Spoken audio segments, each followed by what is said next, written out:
Okay, let's get into this. With me for this one, we've got the Athletics West Ham reporter, Roshane Thomas, plus Benji Lanyado, founder of photography platform Pickfair, and also season ticket holder at the London Stadium. All right, I don't want to bring the tone down before we get into this, but as an honorary Arsenal fan, I've just got to talk to you boys as we've got you here about... So I've got to go. This has been lovely, guys. 6-0 defeat. And look, West Ham have got the better of Arsenal this season already, which prompted me to feel that it wasn't going to be so easy for Arsenal at the London Stadium. How did you feel about that match? Let's start with you, Benji. I thought it was an aberration.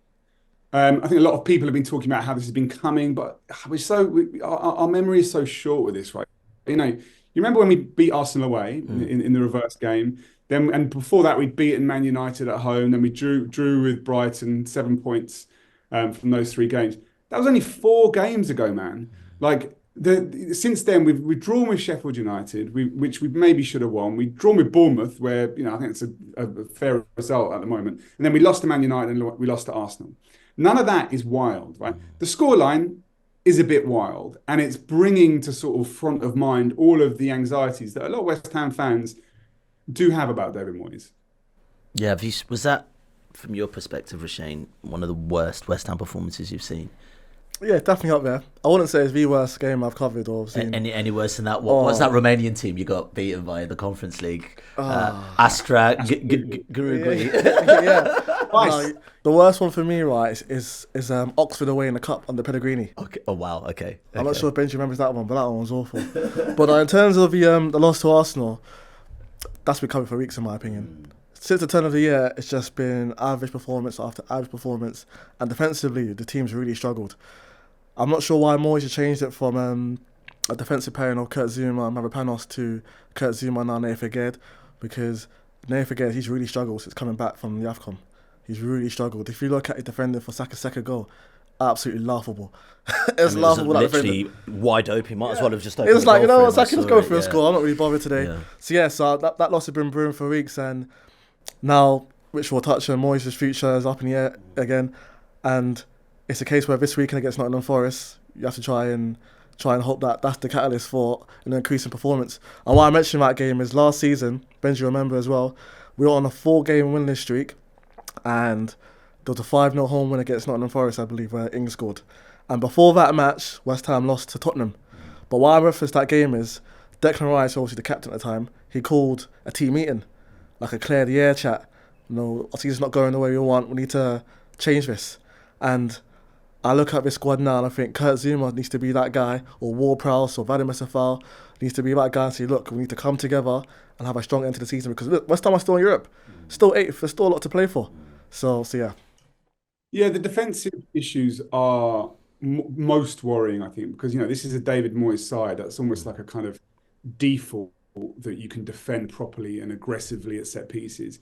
And I saw a really interesting chart from the sort of West Ham analyst, general football analyst, Jack Elderton, I'm sure you know him, Roshane, where he was showing West Ham defensive partnerships and the sort of the average number of goals conceded. And worryingly, the leakiest combination was Zouma and Aguerd.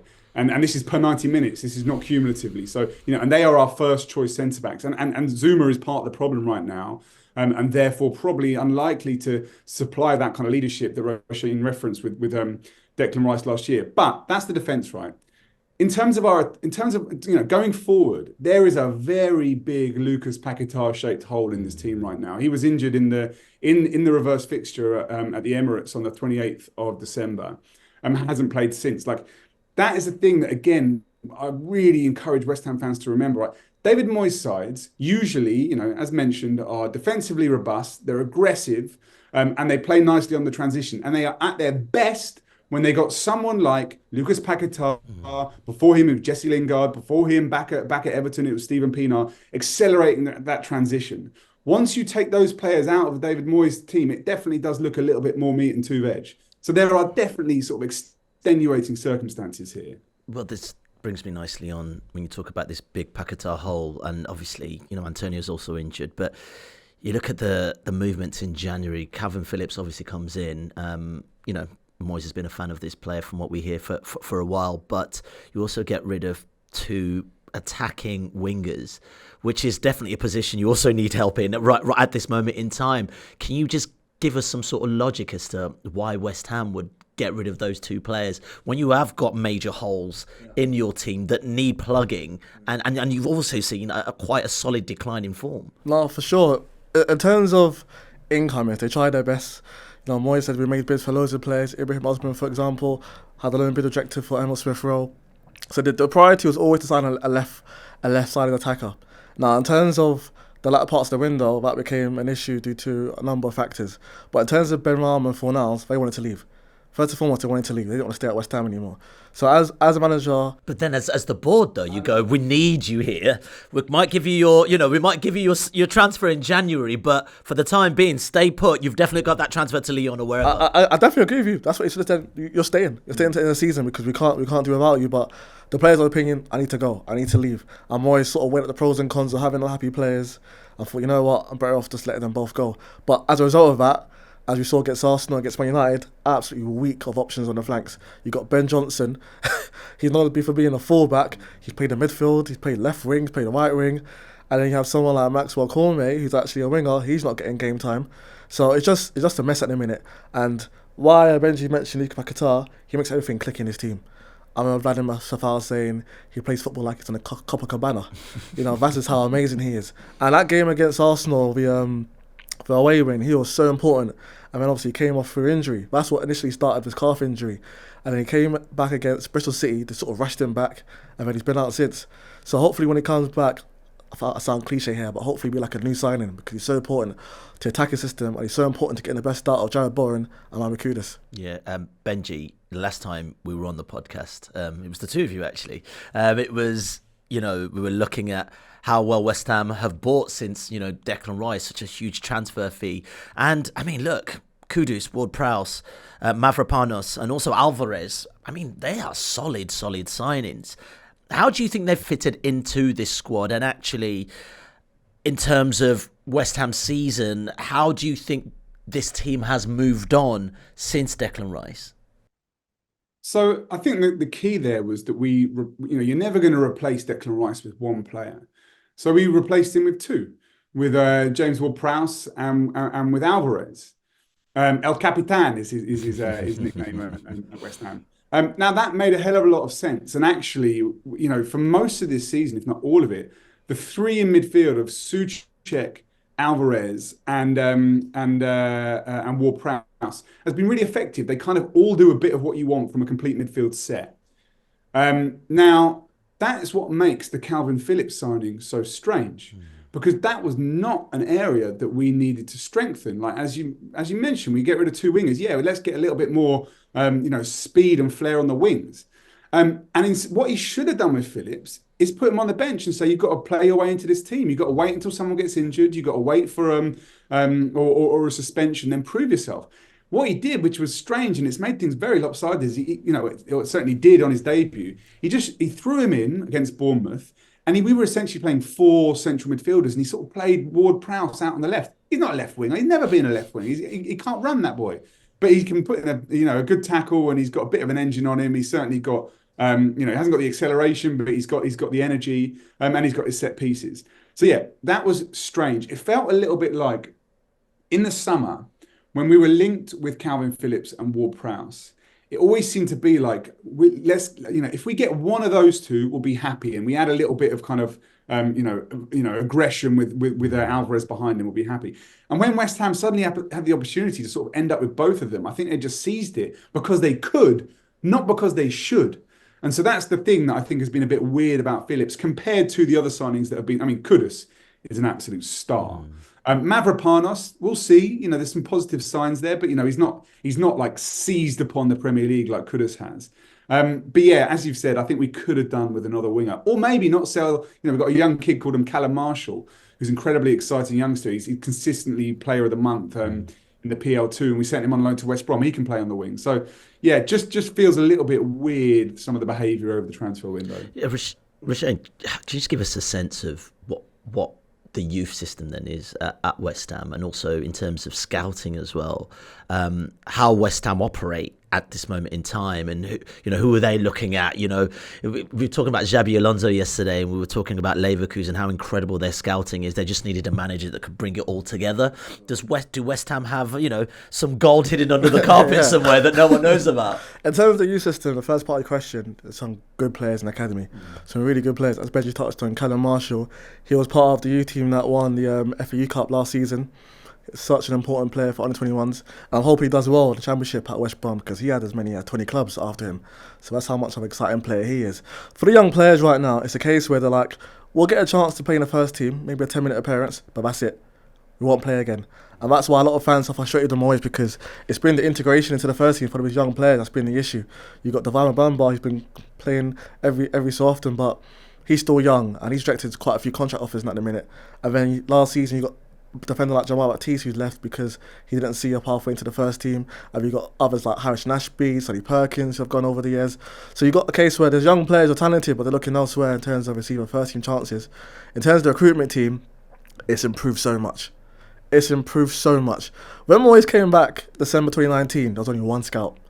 What Premier League club do you know where there's only one scout? It's classic West Ham for there to be one scout. And his name's Henry Newman. He's part of Moyes' backroom staff right now. So Moyes came back and thought, you know what? I got to change it. I got to transform this club. So now you have Tim Steiner. Now you got Jorge Santos, who's the European scout. You got Rob Newman, who's head of recruitment. You got so many personnels now who all have an important role to play. Martin Noble does a lot with the academy. And in terms of recruitment, Tim Steiner's done an incredible job. That's why he's been linked for the sporting director at Liverpool. So that's what Benji touched on earlier about incomings. He was so important for Mohamed Kudus, because right now he should be a Chelsea player. They're in for him, but they wanted to prioritise signing Moses Caicedo, the midfielder, and they just stalled on signing Kudus. Tim Steiner, like a thief in the night, became aware of that. Absolutely wild Kudus, but Kudus was a bit like, I want to come, but will I be playing alongside Lucas Paquetá, because he was of interest in Man City? And Tim Steiner was like, no, you'll both play together. And it was, correct me if I'm wrong, Benji, but I think it was the home win against Wolves in December, where it just all clicked. There was amazing, all three of them, Kudus, Paquetá and Bowen. So he's been so important. You have to remember, in terms of Moyes himself, he's also been great at identifying his players, because before Kudus arrived, he spoke to John Heitinga, who's part of the backroom staff, and Steven Pienaar, because obviously both at Ajax. So he's done a lot of due diligence on these players, whereas before, it was a case where Sullivan will make a phone call, is that player available? Yes, come on down, and then they play for West Ham. Now there's a lot of things are in place now before a signing comes to the club. You sort of alluded to it earlier, in terms of the fans and sort of the disdain for where West Ham are at this moment, and we only needed to see it, Benji, that, with that result against Arsenal, fans literally leaving. I actually thought they were off to watch Nigeria Ivory Coast early, but that's a whole different conversation. But leaving the stadium in disgust of what they were seeing. But then the big question is David Moyes the one to blame? I mean, which team, we were just talking about this, Roshane, which team wouldn't take a European Cup, in the last couple of seasons? Which team wouldn't take 6th or 7th in the Premier League? Aston Villa would definitely take that. 100%, yeah. I mean, it is a fact that David Moyes is our most successful manager ever. He has gotten us into Europe 3 seasons in a row, and no West Ham manager has ever done that before. So that needs to be the context here. But in terms of the kind of the general feeling around the fans at the moment, I'd like you to imagine, if you will, a graph of managerial sexiness, and very, very appropriate on Valentine's Day. I'm just trying to imagine which manager. It's in my head. But, and if the line down the middle is neutral, right, and then you've got this wave going above the line, below the line, and we're going to start below the line with Sam Allardyce, not sexy, right? And after Bilic, after Allardyce, it was Bilic, sexier. Yeah. We bought Lanzini, we had Payet, then Moyes, back down below the line again, not so sexy. Then we decided we need sexy, so we went to Pellegrini. And then we decided, no, that wasn't quite working, so we went back to not so sexy with Moyes, right? So we are just on this natural oscillation that seems to happen with West Ham fans for the last 10 years, where, right, we've had a bit of kind of boring, now let's get some sexy. And I think that's what the fans are feeling right now. but they are overlooking the quantifiable success that David Moyes has brought us. Roshane, we put out a question to a lot of the journalists that work on The Athletic around David Moyes and how they feel his style of play, how we feel, whether or not they think he's improved teams and things like that. And there's some amazing quotes. You can check out the piece on The Athletic right now. But there's something here Phil Buckingham said when he analysed David Moyes' style of play when he was back in Sunderland. Because let's not forget, there's been various iterations of David Moyes. David Moyes in Spain, David Moyes at Manchester United, David Moyes at Sunderland, David Moyes at Everton, which I think is actually probably more in sync with David Moyes at West Ham. But Phil Buckingham said, in terms of his style of play, rudimentary, unadventurous, and direct. What iteration of David Moyes are we seeing at West Ham right now?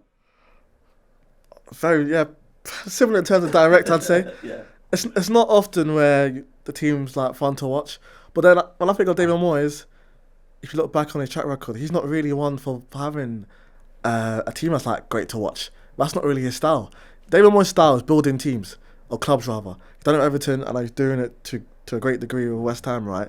So I know style of play is an issue, but you can have someone like a Pellegrini who's brought in a high caliber manager, and style of play was still an issue because that football was absolutely terrible under Pellegrini, more possession based. So I want to let you know, I'm very much Moyes in. I am very much Moyes in for a number of reasons. I think he's a good fit for West Ham. He's brought stability to the club. He's improved recruitment, as I mentioned. In terms of signings, look at someone like a Jared Bowen for the Championship. I can make him a good player. And he's bring world card players like a Lucas Paquetá, who all the other European clubs sort of ignored. Someone like a Mohamed Kudus, who other clubs were in for, but West Ham were like, no, you can come here and you can be... One could argue he's now worth 100 million. That's due to him improving under David Moyes. And then I think of the morale among staff who just love him. They just love this guy. Almost look at him as a father figure. He's done sport so much. And look, I understand results are bad right now, but Moyes has turned it around before. So when I was coming here, I was thinking, what's been the worst moment? And this is even the worst moment. And I think back to last season. What, really? 6-0 at home? No, 2 games last season that come to mind, right? Yeah. There was a 1-0 win against Fulham, and the fans were singing, you don't know what you're doing, you're getting sacked in the morning. There was a Moyes out banner in the away end. And then we win 1-0. And then Moyes walks past and I'm like, okay, I heard you lot. He looks towards the director's box, he's Karen Brady, he's like, just delighted he got the win.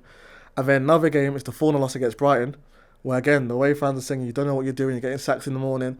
But it was actually, you could hear it, like, it was really loud, to the point where you're thinking, oh, this is really bad. And then what happened from there? He turned it around, won the Conference League. So I'm always just think, I've been here before, there's no reason why I can't turn it around. And then I reference Lucas Paquetá could come back, Mikel Antonio's going to come back. So West Ham could win the Europa League. It's going to be tough, but they could win the Europa League. And then everyone will be like, oh, Moyes, we love you again. And I'm sure Benji will agree as well. I think the something you just mentioned, Roshane, that it made me think that, you know, we talked previously about how by signing Alvarez and James Ward-Prowse, we sort of covered in 2 players what you potentially get in Declan Rice in 1, right? What they don't cover is his leadership. And maybe that's what we're seeing right now. Like for the last 3-4 years, 10 years really, between Mark Noble and Declan Rice, we've had exceptional leaders on the pitch. And they're the sort of players that stop the rot when your team's 2-3-0 down and you're on a real wobble and your heads have gone, right? I can't see a West Ham team with Declan Rice in it losing, 6-0 to Arsenal. And obviously that was all the more painful. Well, he scored as well, right? Declan Rice scored, and we know, he's a big part of, I think, their sort of the team that Arsenal's galvanisation this year. So I do personally think this is more of an on-field problem than an off-field problem. Okay. Well, Roshane, we asked 3,000 West Ham fans, and they've been polled by The Athletic, and the full results will be published tomorrow. But we basically asked them some questions, and I want you to be as honest as possible on this one, and just give me a percentage of where you lie in terms of the question I ask you. Okay, so we've got 3 questions, and actually Benji, jump in on this as well. First question: how happy are you with West Ham's style of play under David Moyes? Give me a percentage. Out of 100. Yeah, out of 100. How happy am I? How happy are you with the style of play? Say 60%. Benji? Yeah, 65-70. Okay, that's pretty optimistic. Okay. Does Moyes get the best out of his team? I would say, again, percentage, yeah?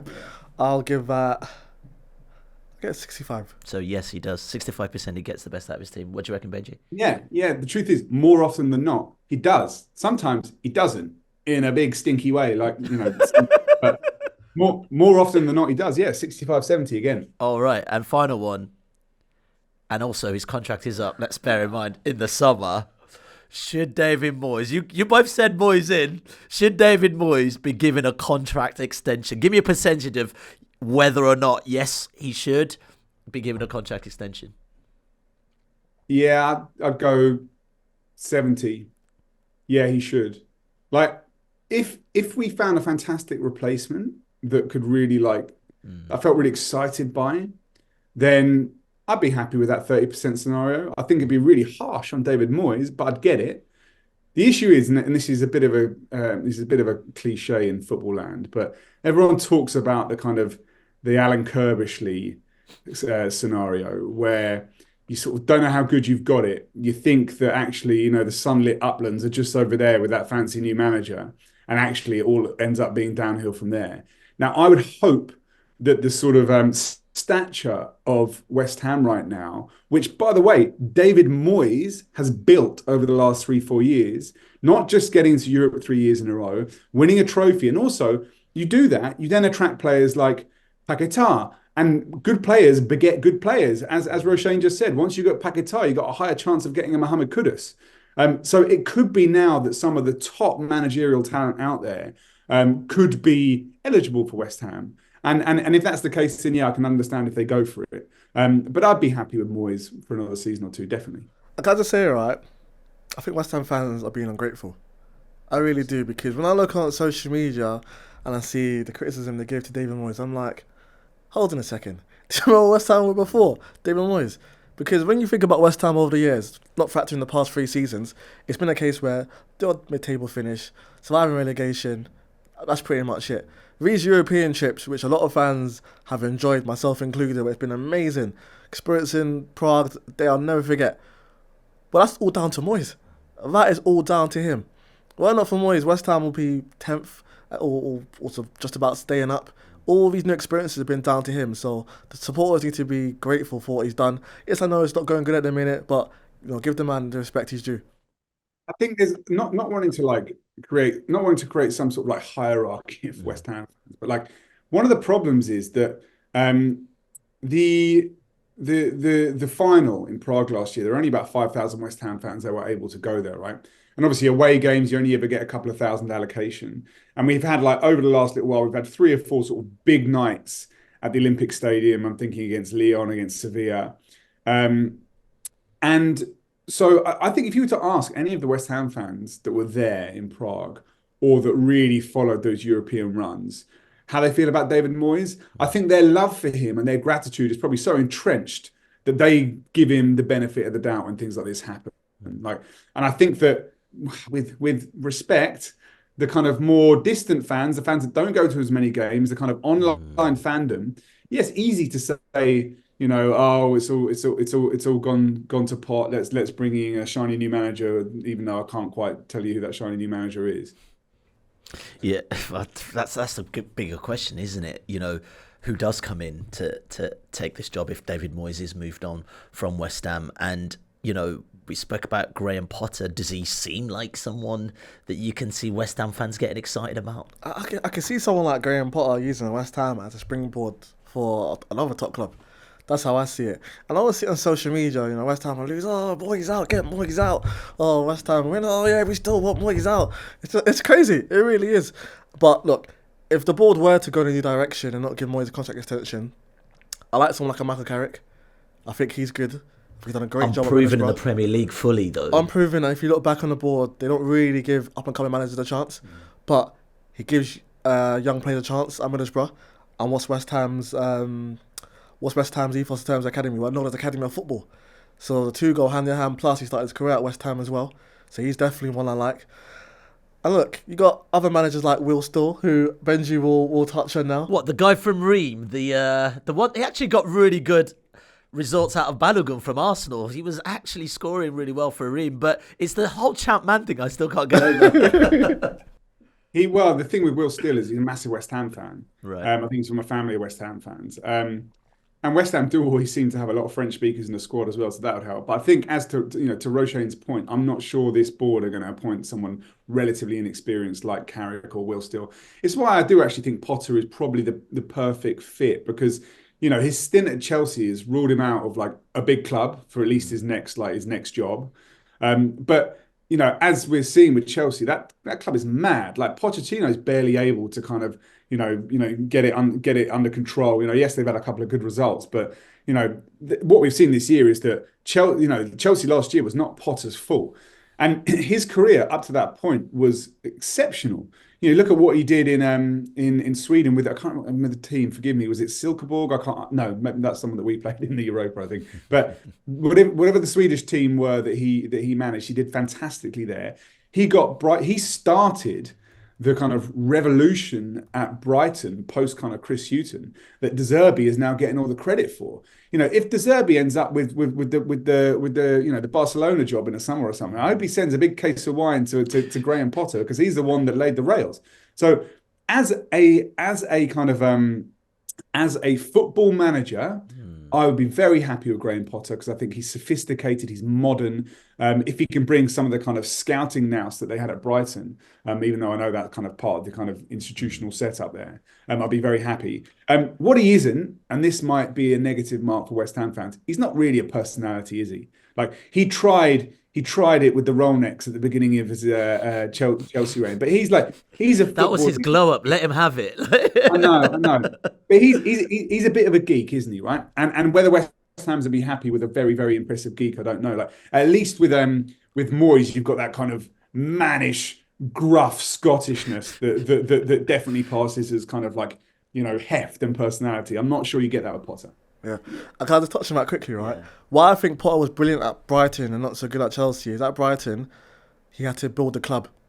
He brought the club up, where at Chelsea, the infrastructure is there to be successful. And that would have been a new experience for Potter. And I compare that to someone like Pellegrini. Pellegrini arrived at West Ham as a Premier League winner with Man City. And at Man City or Madrid, the infrastructure is there to be successful. Whereas at West Ham, you got to build that club. Look at the training ground, for example. It's not the best. So stuff like that could be a culture shock for most managers. So if West Ham do go in the direction, it's got to be someone where they got similar traits to Moyes.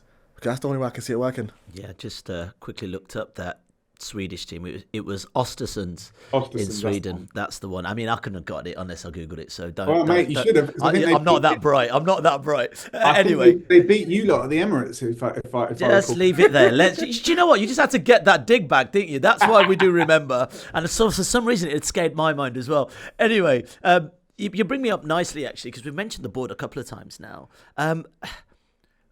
What do the board want? I mean, if you look at it in terms of PR, this is perfect. You've got a nice new stadium. You're getting 6th or 7th in the Premier League. You're winning European football. You're back in Europe again. I mean, this is great for the board, surely. When we brought Moyes in, we were at a low ebb, right? And the fans were not happy with West Ham. And they were not happy with the appointment. There was, myself included, I was unexcited by Moyes coming back. It felt regressive, right? But what he's delivered, I keep on banging on about it, is huge success. And huge success relative to expectations as well. And so we are now in a position where we are able to attract not the top players, but maybe the best players from the tier below. And in terms of progress as a brand, you look at these Deloitte rankings or whatever, we are a big global club. And, winning trophies means you are recognised. Players are more interested in you. So I would expect them to just stick right now rather than twist. And you've also got to remember, like, David Sullivan is not getting any younger. David Gold sadly passed away last year. Like, they are probably wanting to hover their club around this level so that someone comes in and buys the lot. And so when you're in that position, I don't think you do anything adventurous like give a job to Michael Carrick or Will Still. So I think the board are probably pretty happy with where we are right now. Roshane, so for the size of this club, what you're saying is West Ham fans are just chill. Like this is as good as it gets. Do you not see West Ham perhaps? I use Aston Villa because they're probably the closest comparison in terms of where they are right now, kind of flying where Aston Villa are, challenging for the Champions League. And also, if you don't have that kind of ambition, you've got stars like Kudus on that team who you could see with his style of play and how we can shift and change a game, looking elsewhere if he's not playing in the Champions League, for instance. What's the ambition for this club? No, it's a good point you make, but players like Kudus and Paquetá, it's inevitable they'll move on. Happy to Declan Rice, who was West Ham's best player. Like it's inevitable they'll move on at some point. What West Ham have to do is bring in players like that and sell them for the same money because it shows the recruitment is good. But and fans will be like, a new manager could get the best out of or do a lot better with the squad Moyes has at his disposal. And I think, yeah, maybe they could. But I think it's going relatively well right now. I really do. And as I mentioned, a new manager can come in and absolutely wreck what Moyes has done, both good and off the field. So I'm very much in the mindset where West Ham fans relax. Relax, because there's still a lot to play for this season. It really is, and Moyes can still turn it around. And as I mentioned, you can have a new manager come in and it's a case where West Ham struggle and fans like, you know what? We could do it, Moyes coming back, It'll be classic West Ham. Ayo, like you say the kind of the Villa comparison, right? Mm. That kind of was us 3 years ago in the COVID season. Like we missed out. We finished fifth, am I right? Or we missed out basically by a few points in the Champions League. And ultimately, I think Aston Villa will probably do the same thing this year. I don't think they'll get Champions League. I think they'll probably just miss out, right? But it's very, and if Villa do that, fantastic. If Villa do that for the next 4 or 5 years consistently, well, wow, that is exceptional because to consistently pierce that kind of top four without having unlimited amounts of sovereign wealth fueling your transfer business basically doesn't happen in football. So until West Ham get bought, because we will at some stage, and who knows the scale of what that purchase will bring, I do actually think we've got to look at what we've achieved over the last 2-3 years and think, yeah, that's kind of, I don't want to say as good as it gets, but that is like a really, really good level to have hit. It's not something to be sniffed at. And just on that, right, I remember in December, right, the 5-1 loss away to Liverpool in the quarterfinals of the Carabao Cup. Supporters were annoyed because Moyes fielded a weekend team. A lot of fans thought Moyes should have gone for it. I thought Moyes should have gone for it. But after that, Moyes beat United and Arsenal, so you could argue, I was right to field this team. But in terms of expectations, why it's risen to where it is now is obviously what Moyes has done with Europe. But after that match, my question to Moyes was, do you feel you get the respect you deserve? I don't think you get the respect you deserve. Do you think you get the respect you deserve? And he says, when I think about the expectations, right, like, what is it? Is it for us to be challenging for the Premier League? Is it for us to be challenging for Champions League spots? Because I look around now, not many people are nodding their heads, and that's the facts. Because my argument to fans who say West Ham need to reach the next level is, West Ham, they're not going to do less than win the Premier League. Not going to could challenge for top four, but they're not really going to finish due to the other clubs and the amount of money they have. I think the way it is now, and sorry if I sound negative, is as good as it'll get for West Ham. What I would say, just to caveat that, and this is maybe slightly undermines some of my previous points, is that when you are a club like that you're not going to win the league, it's very unlikely you're going to finish in the top four. There's two things that you want, I think. You want a run at a trophy. Well, we've done that. We got one. And the other thing you want is, again, bring it back on Valentine's Day, you want some sexy football, right? And that is something that you're not going to consistently get sexy football with Moyes. You're going to get moments, and you get some sexy footballers. Roshane talked about that Wolves game where Paquetá, I think, provided 3 assists, 2 for Kudus and one for Bowen.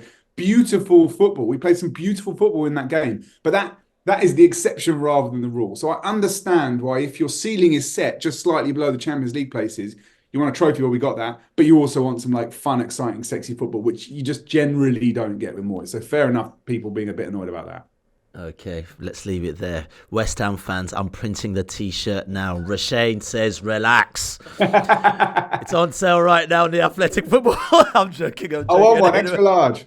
Extra large. Anyway, gents, thanks so much for your time. Roshane, Benji, and also if you want the result of our poll on David Moyes and West Ham, make sure you check out Roshane's piece, which will be on The Athletic tomorrow as well. Make sure you review and rate the podcast. Thanks for listening. We're back tomorrow. If you like this video, click subscribe for more content like this. We'll be joined by the likes of David Ornstein, Matt Slater, Adam Crafton, Carl Anker, and plenty more through the season to bring you the inside track to the biggest stories in football. If you'd like to listen to the full episodes for free, search the Athletic Football Podcast wherever you get your podcasts from.